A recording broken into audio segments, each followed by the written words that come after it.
तो हाय मेरे प्यारे दोस्तों, तो आप सब कैसे हैं? उम्मीद करें कि आप सब अच्छा ही होंगे। तो सबसे पहले आप सबको मेरा मैथ वाला ऑनलाइन क्लासेस पे स्वागत है। तो जैसे कि अभी क्लास 10 का एग्ज़ाम चल रहा है और 21 तारीख को साइंस का एग्ज़ाम है, तो आप सबके लिए साइंस के महत्वपूर्ण वीवीआई मोस्ट वीवीआई क्वेश्चन लेकर आ गया है, जो एग्ज़ाम में बार बार रिपीट होता है, पूछा जाता है। 2024 में पूछा गया था, 2023 में पूछा गया था, पिछले साल भी पूछा गया था ये क्वेश्चन। ये एक ऐसा क्वेश्चन है जो बिहार बोर्ड में बार बार रिपीट होता है। तो चलिए देखते हैं क्वेश्चन क्या है।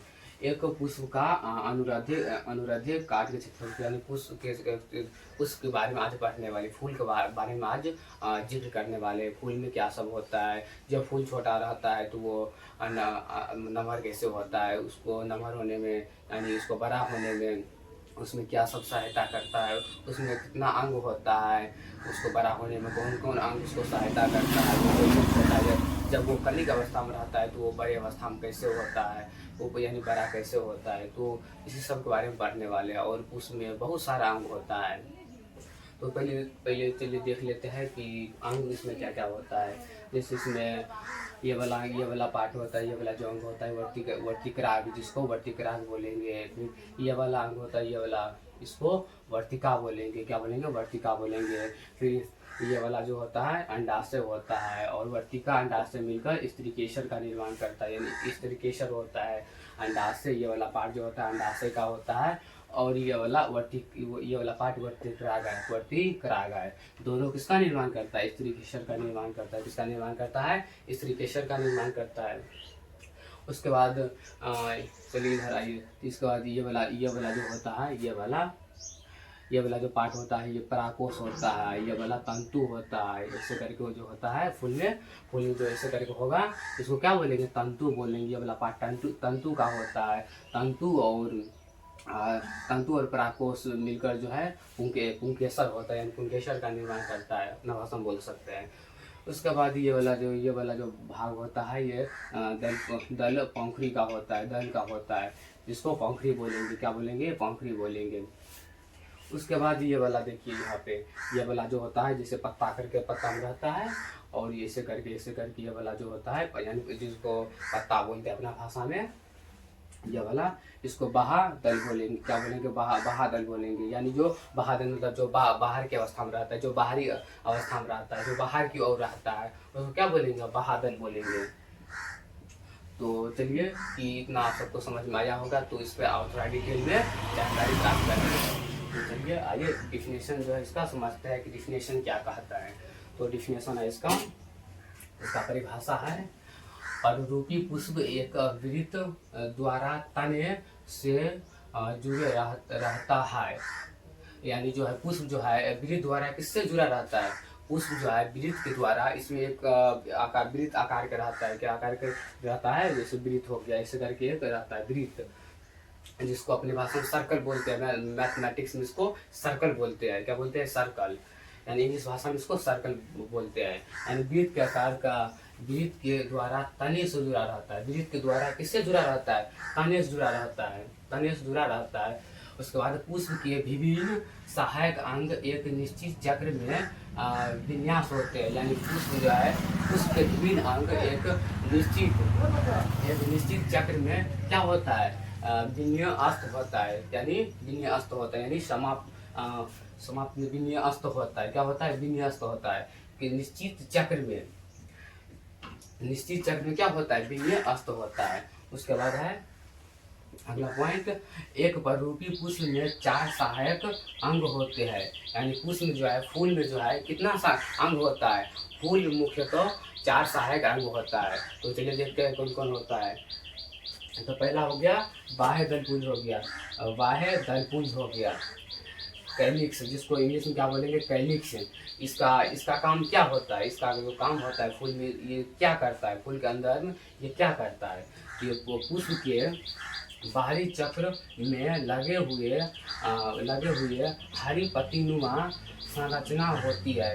ये पुष्प के बाहरी भाग में, बाहरी चक्र में यानी बाहरी भाग में लगे हुए यह हरी पत्तीनुमा यानी हरा हरा के आकार के पत्तीनुमा के संरचना के आकार के होता है। इसके यानी फूल के जो है बाहरी ओर लगे हुए हरी पत्तीनुमा के आकार के यानी संरचना के आकार के होता है, आकार की पत्तीनुमा के आकार के होती है। जब जब पुष्प कली की अवस्था में होती है तो वह दल इनकी सुरक्षा करती है। यानी जब जो है फूल यानी जब फूल कली की अवस्था में रहता है, जब फूल छोटा रहता है तो उसका सुरक्षा कौन करता है? उसका सुरक्षा जो है वाह दल करता है। कौन करता है? वाह दल पुंज करता है। कौन करता है? वाह दल पुंज करता है। यानी फूल जब छोटा रहता है तो उसका सुरक्षा कौन करता है? उसका सुरक्षा वाह दल पुंज करता है। कौन करता है? वाह दल पुंज करता है। वाह दल पुंज करता है। उसके बाद है दलपुंज यानी करोला, जिसको इंग्लिश में क्या बोलेंगे? करोला। करोला जो है फूल के अंदर क्या सब करता है, यानी इसका काम क्या होता है? इसका काम होता है करोला का काम होता है वाह दल के भीतर की ओर जुड़ी हुई रंगीन पंखुड़ी स्थित होती है। इसमें जो है वाह दल के भीतर की ओर जुड़ी रंगीन पंखुड़ी होता है। इसमें क्या होता है? वाह दल के अंदर भीतर की ओर जुड़ी इसमें एक रंगीन के आकार के क्या होता है? पंखुड़ी होता है। क्या होता है? पंखुड़ी होता है। पंखुड़ी स्थित होता है यानी होती है। उसके बाद है इसका मुख्य कार्य क्या होता है? इसका जो है करोला का मुख्य कार्य क्या होता है? परागकण के लिए कीटों को आकर्षित करना। परागकण के लिए फूल में जो है कली में जो है परागकण रहता है। क्या रहता है? परागकण रहता है। परागकण के लिए कीटों को आकर्षित करना, यानी परागकण के लिए कीटों को आकर्षित करना। ये जो है कीट को अपना और क्या करता है? आकर्षित करता है यानी खींचता है। इसका काम होता है कीटों को अपनी ओर। फूल में मतलब बहुत सारा जब वो कली की अवस्था में रहता है तो उसको बहुत सारे उसमें कीटाणु रहता है, तो उसका काम होता है अपनी ओर इसको कीटाणु यानी कीट हो गया, उसको अपनी ओर क्या करना? आकर्षित करना। क्या करना? इसको अपनी ओर आकर्षित करना। क्या करना? आकर्षित करना। उसके बाद है अगला पॉइंट है पुमांग। क्या है? पुमांग एंड्रोक्यूम, जिसको इंग्लिश में क्या बोलेंगे? एंड्रोक्यूम। इसका काम क्या होता है? इसका काम जो है फूल में क्या होता है? यह पुष्प का नर भाग होता है। ये पुष्प का कौन सा भाग होता है? नर भाग होता है। कौन सा भाग होता है? नर भाग होता है। उमंग जो है पुष्प का कौन सा भाग होता है? नर भाग होता है। एग्जाम ऑब्जेक्टिव भी यहाँ से आ सकता है कि पुष्प उमंग जो है फूल का कौन सा भाग होता है, तो ऑब्जेक्टिव पूछेगा जैसे निम्नलिखित में उमंग फूल पुष्प का कौन सा भाग होता है, तो ऑप्शन मिलेगा मादा भाग होता है, अंडाशय भाग होता है, बाह्यदल भाग होता है, और उसके बाद रहेगा नर भाग होता है। कौन सा भाग होता है? नर भाग होता है। तो ऑप्शन में नर भाग होगा तो वो यही लगाइएगा, नर भाग होगा। तो यहाँ से ऑब्जेक्टिव बनेगा। कंफर्म है कि 100% यहाँ से ऑब्जेक्टिव बनता है और पूछा भी गया है। तो जो है ये पुष्प का कौन सा भाग होता है? नर भाग होता है। कौन नर भाग होता है? एंड्रोक्यूम। एंड्रोक्यूम जो है पुष्प का नर भाग होता है। एंड्रोक्यूम पुष्प का कौन सा भाग होता है? नर भाग होता है। कौन सा भाग होता है? नर भाग होता है। इसमें पुंकेसर होते हैं। इसमें क्या होता है? पुंकेसर होता है। क्या होता है? इसमें पुमंग क्या होता है? पुमंग में पुंकेसर होता है। क्या होता है? पुंकेसर होता है, जो नर जनन अंग है। जो इसका कौन सा जनन अंग है? नर जनन अंग है, यानी नर भाग है, नर जनन अंग है। पुंकेसर में उसके बाद है पुंकेसर में परागकोश होता है। पुंकेसर में परागकोश होता है जिसमें परागकण पाया जाता है। पुंकेसर में क्या होता है? परागकोश होता है जिसमें परागकण पाया जाता है, जिसमें परागकण का निर्माण होता है। पुंकेसर में परागकोश होता है जिसमें परागकण का निर्माण होता है, जिसमें परागकण का निर्माण होता है यानी पाया जाता है। तो चलिए कि आप सबको यहाँ तक अच्छा समझ में आ गया होगा। तो अगला पॉइंट है 4 नंबर, जयांग। क्या है?